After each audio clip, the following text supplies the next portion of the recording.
అన్ని గ్రహాలలా కాకుండా చాలా త్వరితగతిని అనుకూలత గాని ప్రతికూలత గాని కలిగించడంలో కుజుడు చాలా సమర్థుడు. మరి జాతకరీత్యా కుజుడు ప్రతికూలంగా ఉన్నప్పుడు ఎటువంటి ఆహార పదార్థాలని మనం స్వీకరించాలో పరిశీలిద్దాం. గ్రహశాంతి నిమిత్తం మనం పలు రకాల పరిహార ప్రక్రియల్ని చేపడుతూ ఉంటాం. అయితే ఆయా గ్రహాలకు ప్రియమైన హితకరమైనటువంటి ఆహార పదార్థాలని ఆహారంలో భాగంగా చేసుకోవడం ద్వారా వాటి తీవ్రత నుంచి ఉపశమనం పొందవచ్చు. జాతకరీత్యా కుజగ్రహం దోషంగా ఉంటే ఎలాంటి ఆహార పదార్థాలని భుజించాలో చూద్దాం.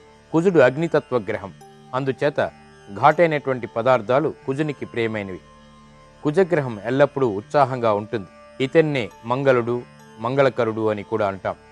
ఈ గ్రహాన్ని సమాధానపరిచి అనుకూలం చేసుకోవటానికి జాతకుడు తన ఆహారంలో పెసలు, పెసరపప్పు, ఉల్లిపాయలు, మసాలాలు, టీ, కాఫీ, బెల్లం, దానిమ్మ పండ్లు, ఎర్రటి ఆవాలు, నెయ్యి, గోధుమ నూక వంటివి ఆహార పదార్థాలుగా స్వీకరించినట్టయితే కుజగ్రహం యొక్క ప్రీతి లభిస్తుంది. తద్వారా ఉపశమనం కూడా లభిస్తుంది.